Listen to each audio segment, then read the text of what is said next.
প্রিয় শিক্ষার্থীরা, রসায়ন বিভাগের পক্ষ থেকে তোমাদেরকে স্বাগত জানাচ্ছি। আমি রসায়ন বিভাগের প্রভাষক জয়ন্ত কুমার বিশ্বাস। আজকে রসায়ন দ্বিতীয় পত্রে পরিবেশ রসায়নে আমরা দুইটা সূত্র এবং তার কিছু গাণিতিক সমস্যা নিয়ে আলোচনা করব। তো শুরুতেই থাকছে বয়েলের সূত্র, এরপরে থাকছে চার্লসের সূত্র। বয়েলের সূত্রে যে ঘটনাটা ঘটে, বিজ্ঞানী বয়েল গ্যাস নিয়ে গবেষণা করে একটা সূত্র আবিষ্কার করেন। সেই সূত্রটাই হচ্ছে বয়েলের সূত্র। তো বয়েলের সূত্রটা এরকম যে স্থির তাপমাত্রায়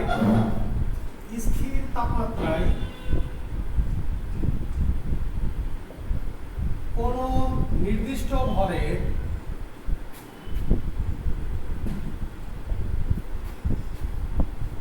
গ্যাসের আয়তন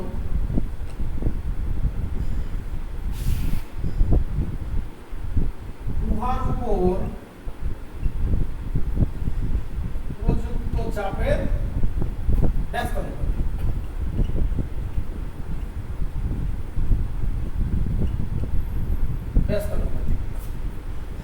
এটা হচ্ছে বিজ্ঞানী বয়েল এই সূত্রটা আবিষ্কার করেন। তাহলে আমরা যদি গ্যাসের আয়তন V ধরি আর চাপ যদি P ধরি, নির্দিষ্ট ভরের গ্যাসের আয়তন যখন তাপমাত্রা স্থির, তখন বয়েলের সূত্রটা এভাবে দাঁড়াবে V ভ্যারিজেস 1/P, অর্থাৎ গ্যাসের আয়তন উহার উপর প্রযুক্ত চাপের ব্যস্তানুপাতিক। এখন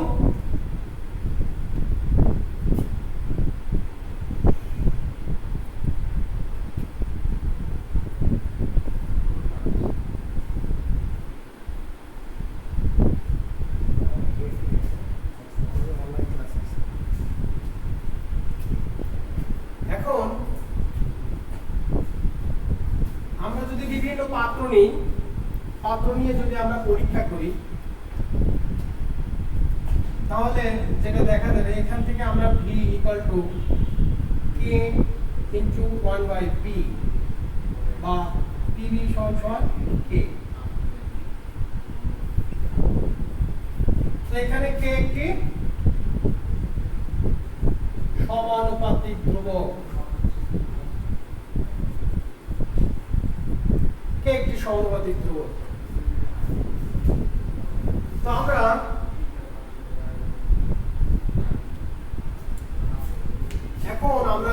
তাপমাত্রা, বিভিন্ন তাপমাত্রায়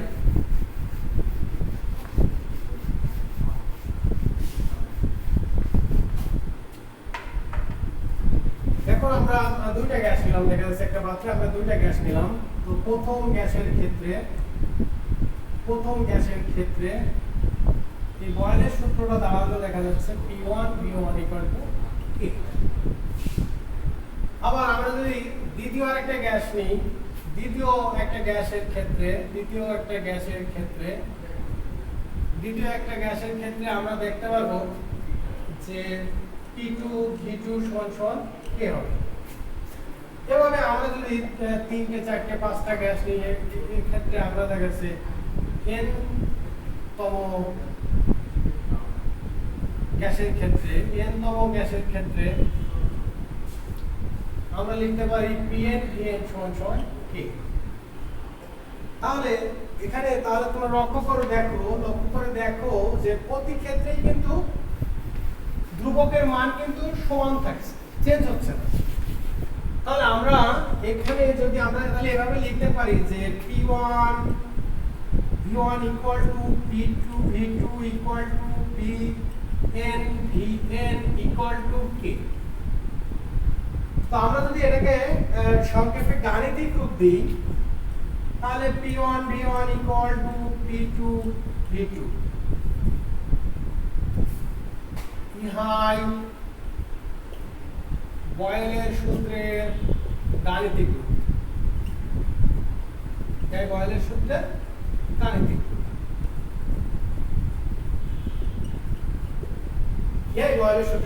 রূপ। এখন আমরা জাস্ট একটা দুইটা অঙ্ক আমরা টেস্ট করে আমরা দেখি যে আসলে এটার প্রয়োগটা কেমন হয়।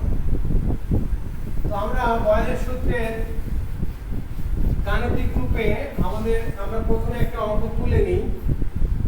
তোমার বইয়ের অনুশীলনী থেকে আমি অঙ্ক দেখছি।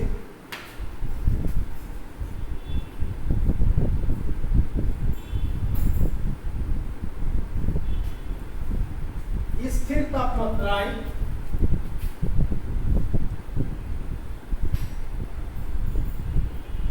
100 কিলোপ্যাসকেল চাপে স্থির তাপমাত্রায় 100 কিলোপ্যাসকেল চাপে একটি গ্যাসের আয়তন 1 লিটার হয়।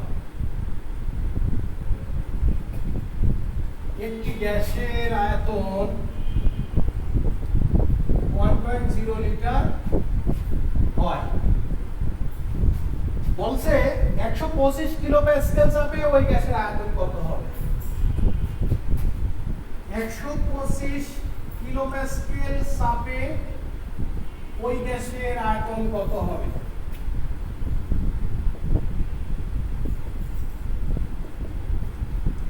তো আমরা এখানে তুমি লক্ষ্য করো কি কি দেয়া আছে আর কি কি লাগবে, সেই বিষয়টা চিন্তা করলে কিন্তু হয়ে যাবে। দেখো তুমি এইটা যদি তোমাকে প্রশ্ন করা হয় তাহলে তুমি কিভাবে বুঝবে যে এটা বয়েলের সূত্র? তুমি লক্ষ্য করো স্থির তাপমাত্রা, আমি আগেই বলেছিলাম যে স্থির তাপমাত্রা বললে কিন্তু সেটা হবে বয়েলের সূত্র।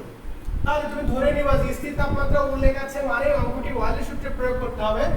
তো বলছে যে স্থির তাপমাত্রা এখানে চাপ দেয়া আছে, দেখো আদি চাপ, অর্থাৎ তুমি P1 সমান 100 কিলোপ্যাসকেল। একটি গ্যাসের আয়তন, তাহলে এটা যেহেতু আদি চাপ তাহলে আদি আয়তন V1 1.0 লিটার। এরপরে বলছে 125 কিলোপ্যাসকেল চাপেও ওই গ্যাসের আয়তন কত হবে? তার মানে P2 দেয়া আছে, P2 বলছে 125 কিলোপ্যাসকেল। আর V2টা চাওয়া হয়েছে তোমার কাছে। তাহলে তুমি দেখো আমি আগে বলেছি যে স্থির তাপমাত্রা উল্লেখ করা আছে, স্থির তাপমাত্রা মানে হচ্ছে বয়েলের সূত্র। তাহলে তুমি লিখবা বয়েলের সূত্র মতে, বয়েলের সূত্রানুসারে বা বয়েলের সূত্র মতে আমরা জানি P1 V1 = P2 V2। এখানে তোমার যেটা চাওয়া হবে সেটা বাম পাশে নিয়ে এসো, V2 তাহলে P1 V1 P2। এখানে মানটা আমরা পুট করে দিই, P1 V1 অর্থাৎ 100 গণিত 1.0 ভাগ P2 হচ্ছে, এখানে তুমি একক লিখলে ভালো হয়, না লিখলেও সমস্যা নেই, অ্যানসার লেখার সময় একক অবশ্যই লিখতে হবে। তাহলে 100 কিলোপ্যাসকেল গণিত 1.0 লিটার ডিভাইডেড বাই 125 কিলোপ্যাসকেল। তুমি দেখো কিলোপ্যাসকেল কাটাকাটি পড়ে যায়, তাহলে V2টা তো ভালো থাকবে। আমি যেহেতু আমার কাছে ক্যালকুলেটর নাই আমি ফিগারটা এখান থেকে সরাসরি পুট করে দিচ্ছি। 0.8 লিটার হবে, এটা ক্যালকুলেশন করলে হবে 0.8 লিটার। তাহলে আমার কাঙ্ক্ষিত উত্তর হচ্ছে 0.8 লিটার। তার মানে আমাকে বলেছে ওই গ্যাসের আয়তন কত হবে? আয়তন 0.8 লিটার, অর্থাৎ আয়তন কিন্তু কমে যাবে। দেখো চাপ বাড়ালে কিন্তু আয়তন কমে যাচ্ছে, তাহলে এটা এই অঙ্ক থেকে কিন্তু আমরা দেখতে পাচ্ছি যে চাপ বাড়ালে আয়তন কমে যায়। বাস্তব অর্থে কিন্তু তাই, তুমি কোনো কিছুর উপর যদি চাপ দাও তাহলে তার আয়তন কমে যাবে, আর চাপ প্রত্যাহার করে নিলে আয়তন বেড়ে যাবে। এটা কিন্তু বয়েলের সূত্রের একটা প্রমাণ।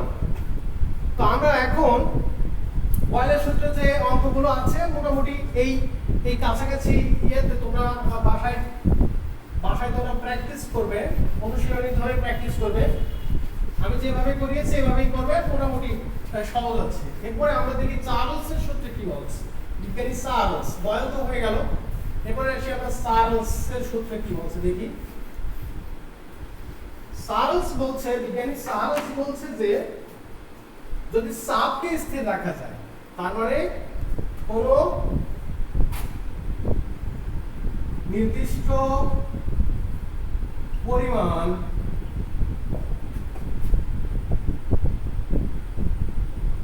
গ্যাসের চাপ স্থির রাখলে ওই ওই গ্যাসের আয়তন উহার পরম তাপমাত্রা বা কেলভিন তাপমাত্রা। তোমরা জানো নিশ্চয় পরম তাপমাত্রা আর কেলভিন তাপমাত্রা একই, যদিও আমরা পরবর্তী ক্লাসে এটা বুঝাবো। আয়তন উহার পরম তাপমাত্রা বা কেলভিন তাপমাত্রা সমানুপাতিক।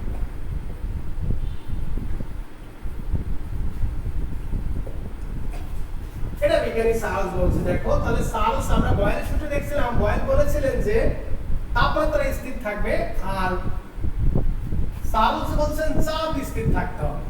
তাই সহজ বিষয়, তোমার বোঝার জন্য কিন্তু বেশি তোমাকে চিন্তা করতে হচ্ছে না যে চার্লসের সূত্রে চাপ স্থির থাকবে আর বয়েলের সূত্রে টেম্পারেচার বা তাপমাত্রা স্থির থাকবে।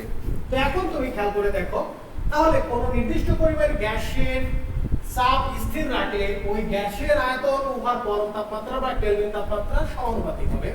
তো আমরা তাহলে দেখো V ভ্যারিজেস T, অর্থাৎ যখন N ও P স্থির থাকবে, তাহলে আমরা এটাকে এভাবে লিখতে পারি V = KT বা V/T = K। এই হচ্ছে চার্লসের সূত্র। এখন বিভিন্ন গ্যাসের ক্ষেত্রে যদি আমি পাত্রে একই পাত্রে যদি বিভিন্ন গ্যাস নিই, দেখা যাচ্ছে প্রথম ক্ষেত্রে আমি কার্বন ডাই অক্সাইড নিচ্ছি, পরের ক্ষেত্রে সালফার ডাই অক্সাইড নিচ্ছি, তারপরে হাইড্রোজেন নিচ্ছি, তারপরে নাইট্রোজেন নিচ্ছি, তারপরে অক্সিজেন নিচ্ছি, এভাবে যদি আমি ক্রমান্বয়ে নিয়ে পরীক্ষা করতে থাকি, তাহলে কি লক্ষ্য করব প্রথম একই পাত্রে প্রথম গ্যাসের ক্ষেত্রে যে ফিগারটা আমি পাবো সেটা হচ্ছে V1/T1 = K পাবো। দ্বিতীয় গ্যাসের ক্ষেত্রে আমি কি পাবো? দ্বিতীয় গ্যাসের ক্ষেত্রে আমি পাবো V2/T2 = K। এভাবে n তম গ্যাসের ক্ষেত্রে আমি কি পাবো? n তম গ্যাসের ক্ষেত্রে আমি পাবো Vn/Tn = K। তুমি দেখো V1/T1 = যদি K হয়, ধরো K এর মান সাপোজ আমি এখানে ধরলাম 10, তো V2/T2 এর মানও 10, Vn/Tn = যদি 10 হয়, তাহলে আমরা এখানে লিখতে পারি, সংক্ষেপে লিখতে পারি V1/T1 = V2/T2 Vn/Tn = K। সঙ্গত কারণে আমরা এটাকে যদি গাণিতিক রূপ দিই, তাহলে আমরা লিখতে পারবো V1/T1 = V2/T2 V1/T1 = V2/T2। এটাই হচ্ছে চার্লসের সূত্রের গাণিতিক রূপ। ইহাই চার্লসের সূত্রের গাণিতিক রূপ।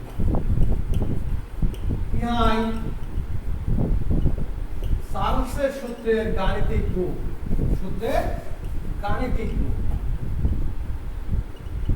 চার্লসের সূত্রের গাণিতিক রূপ। এখন আমরা তাহলে দুটো সূত্র শিখলাম, একটা হচ্ছে বয়েলের সূত্র আর একটা হচ্ছে চার্লসের সূত্র। বয়েলের সূত্রে কি বলা হচ্ছে? বয়েলের সূত্রে বলা হচ্ছে যে অবশ্যই তাপমাত্রা স্থির থাকবে, আর চার্লসের সূত্রে বলা হচ্ছে অবশ্যই চাপ স্থির থাকবে। তার মানে একটাই টেম্পারেচার স্থির আর একটাই প্রেসার স্থির।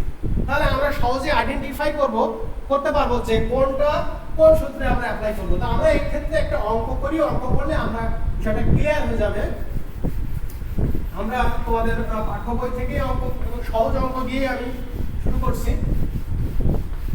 তাহলে বয়েল এবং চার্লসের সূত্রটা কি বলছে, যে আমি আবারও বলছি, এটা কিন্তু প্রায় ভুল হয়, যে বয়েলের সূত্রে কিন্তু বলা হচ্ছে যে তাপমাত্রা স্থির আর চার্লসের সূত্রে চাপ স্থির।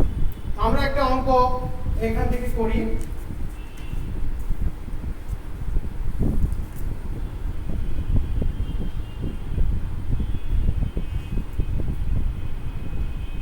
স্থির চাপে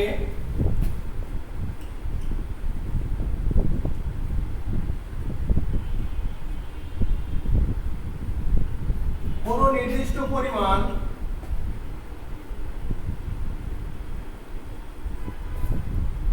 স্থির চাপে কোন নির্দিষ্ট পরিমাণ গ্যাসের তাপমাত্রা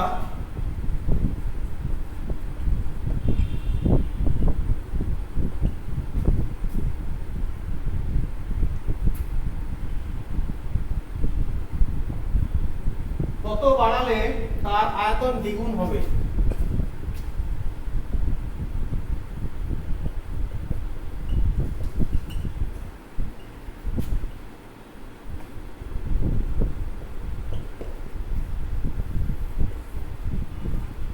আমি দেখো তোমাকে আগে চিন্তা হবে যে অঙ্কটা আমাকে কোন সূত্রে অ্যাপ্লাই করতে হবে। তোমাকে একটা অঙ্ক দেওয়া হলো, সেটা হতে পারে শর্ট প্রশ্ন, গতে হতে পারে বা খতে হতে পারে বা তোমার এমসিকিউ হতে পারে, ক্ষেত্র বিশেষে অনেক সময় এমসিকিউ তে আসে বা বিভিন্ন অ্যাডমিশনে কিন্তু এই ধরনের অঙ্ক দেওয়া হয়, প্রায়ই ভুল করে থাকে।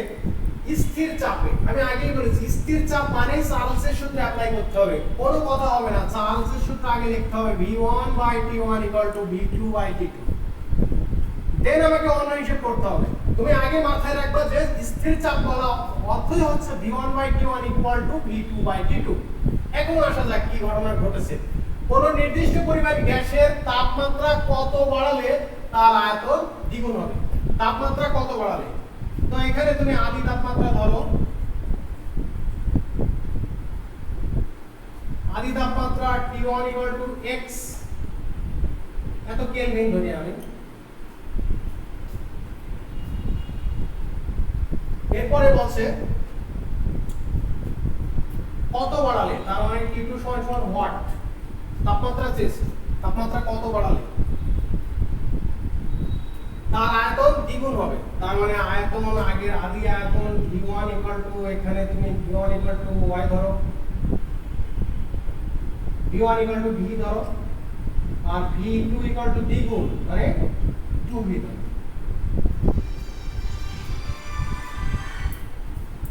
তাহলে এখন আমরা ধরি 2v, এত লিটার ধরি, আমি এত লিটার একক দিয়ে দিই, লিটার ধরি।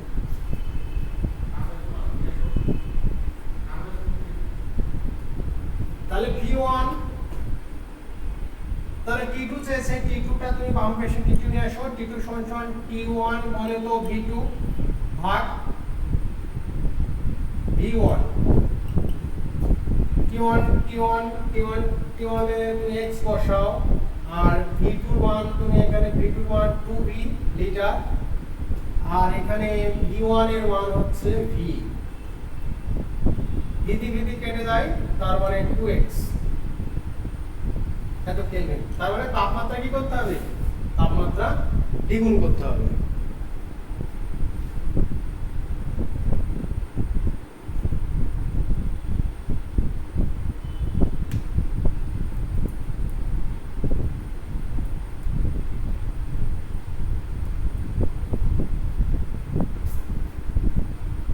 তাহলে আমরা কি করব? তাহলে তাপমাত্রা দ্বিগুণ পরিমাণ বাড়াতে হবে।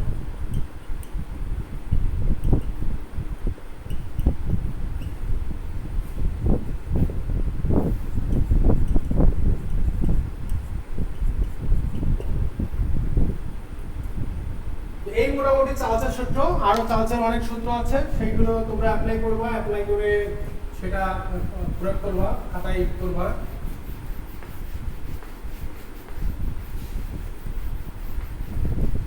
এখন চার্লস ও বয়েলের সমন্বয় সূত্র দিয়ে আজকে আমরা পড়া শেষ করব, পরবর্তী দিনে আমরা ওটা দিয়ে অঙ্ক করব।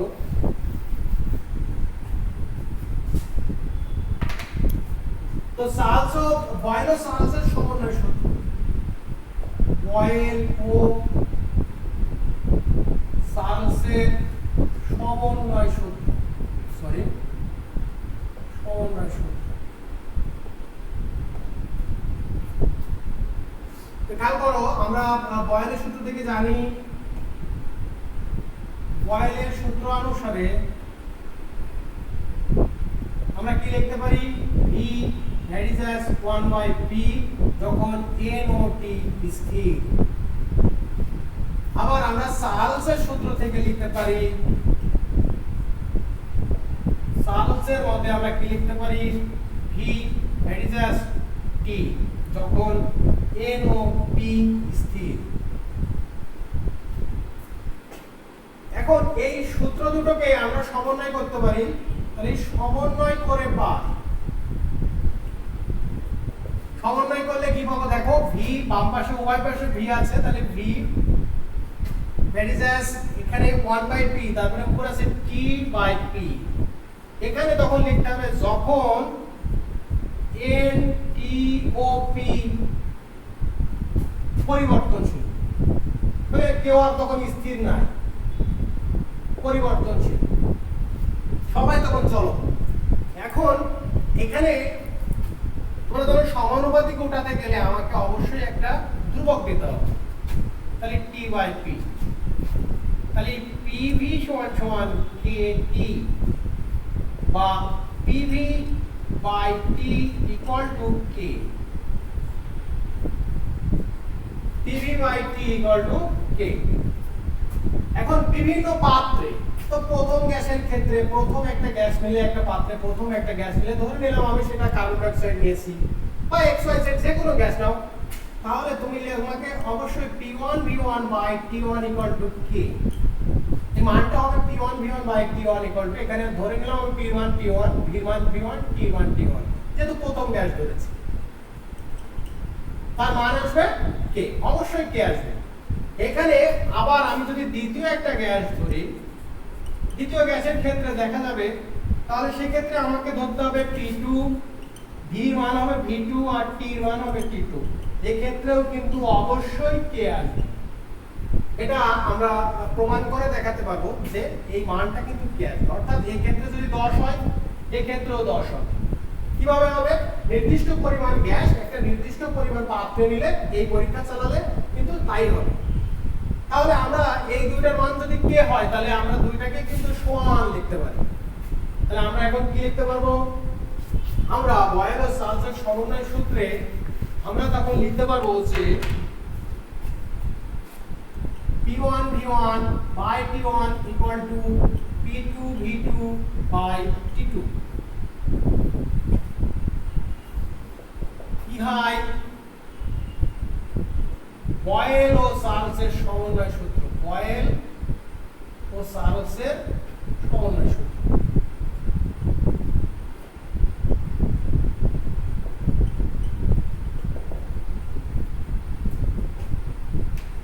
তার মানে যখন কোনো কিছু স্থির থাকবে না, অর্থাৎ তাপমাত্রা এবং চাপ উভয়ই পরিবর্তনশীল হবে, সেক্ষেত্রে বয়েল ও সালফারের সমন্বয় সূত্র হবে P1 V1 divided by T1 equal to P2 V2 divided by T2।